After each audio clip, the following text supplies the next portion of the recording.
नमस्कार मंडळी, मी नेहाज महाराष्ट्र व्लॉग्स या मराठी यूट्यूब चॅनलमध्ये तुमच्या सर्वांचं खूप खूप मनापासून स्वागत करते। आज आपण दुधीचा वापर करून हा पौष्टिक असा मस्तपैकी झटपट होणारा ब्रेकफास्ट करणार आहोत। तर तुम्ही हा जो आहे हा पराठा दुधीचा केलेला आहे तो तुम्ही लहान मुलांना टिफिनमध्ये सुद्धा देऊ शकतात। अगदी न खाणारी मुलं सुद्धा आवडीने खातील। तर इथे मी काय केलं आहे तर दुधी घेतलेला आहे मीडियम साईजचा। दुधीचं साल काढून घ्यायचं, त्यानंतर स्वच्छ धुवायचा आणि मग तो आपल्याला किसणीवर किसून घ्यायचा। दुधी किसत असताना दुधीचा जो मधला भाग आहे बियांकडचा भाग तो आपल्याला घ्यायचा नाही आहे याच्यात। तर आता दुधी आपला बघितलं तुम्ही की मी कशा प्रकारे किसून घेतलेला आहे। त्यानंतर काय करायचं, माझ्याकडे ना अर्धा पावशेर पनीरचा तुकडा होता, तर पनीरचा तुकडा पण मी याच्यामध्ये किसून घेतला आहे पराठा करताना। हे अगदी ऑप्शनल आहे, तुम्ही पराठ्यांसाठी पनीर नाही घातलं तरीही चालू शकेल। त्यानंतर काय करायचं, 3 चमचे गव्हाचं पीठ घेतलं, त्याच्यामध्ये आलं लसूण आणि हिरव्या मिरचीची पेस्ट करून टाकली, त्याच्यामध्ये धने पावडर टाकलेलं आहे, हळद, हिंग, लाल तिखट, मीठ टाकायचं, 2 चमचे साधं आपलं तेलाचं मोहन घालायचं। तेल इथे गरम करायची आवश्यकता बिलकुल नाही आहे।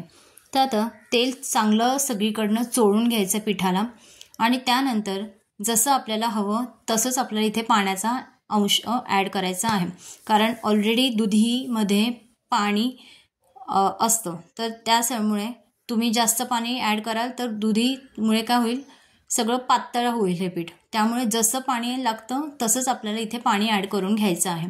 आणि त्यानंतर दुधीचा हा जो गोळा आहे हा व्यवस्थित सगळा मळून झाला तर थोडासा तेलाचा हात लावून हा गोळा व्यवस्थित सेट करून घ्यायचा आणि 10 ते 15 मिनिटांसाठी आपण साईडला मुरवायला ठेवला आहे। तर आता 15-20 मिनिटांनी मी आता हा गोळा काढून घेते आणि त्याच्या लाट्या छोट्या छोट्या करून घेणार आहे।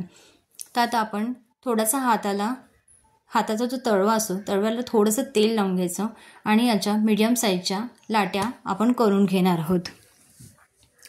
तर आता हा जो पराठा आहे तुम्ही लहान मुलांना देऊ शकता, अगदी टिफिनमध्ये सुद्धा देऊ शकतात।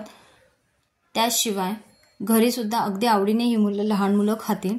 तर आपण नॉर्मल चपातीची कणिक जशी मळतो त्याचप्रमाणे कणकेचा छोटासा गोळा घ्यायचा, त्याला थोडंसं आतमध्ये तेल लावायचं आणि त्यानंतर आपली चपाती जशी करतो तसा हा पराठा लाटून घ्यायचा। त्यानंतर एक तवा ठेवायचा गॅसवर, तव्याला चांगलं तेल लावून घ्यायचं, ग्रीसिंग करून घ्यायचं तेलाने आणि त्यानंतर हा पराठा चांगला खरपूस शेकून घ्यायचा, दोन्ही बाजूंनी चांगला शेकून घ्यायचा आणि त्यानंतर हा मऊ लुसलुशीत पराठा आपला खाण्यासाठी तयार आहे। तर अशाच प्रकारे मी बाकीचे सर्व पराठे पण तयार करून घेतले आहे। हा पराठा जवळपास 7 ते 7 तास आरामात मऊ राहतो। तर आता इथे माझ्याकडे लोण्याचा गोळा होता, तर लोण्याच्या गोळ्याबरोबर पण मी हा पराठा सर्व केलेला आहे, सोबतच दही घेतलेलं आहे। तर हा पराठा तुम्हाला ही आजची माझी रेसिपी कशी वाटते ते मला नक्की कमेंट करून सांगा आणि ही रेसिपी तुम्ही सुद्धा ट्राय करा। थँक्यू।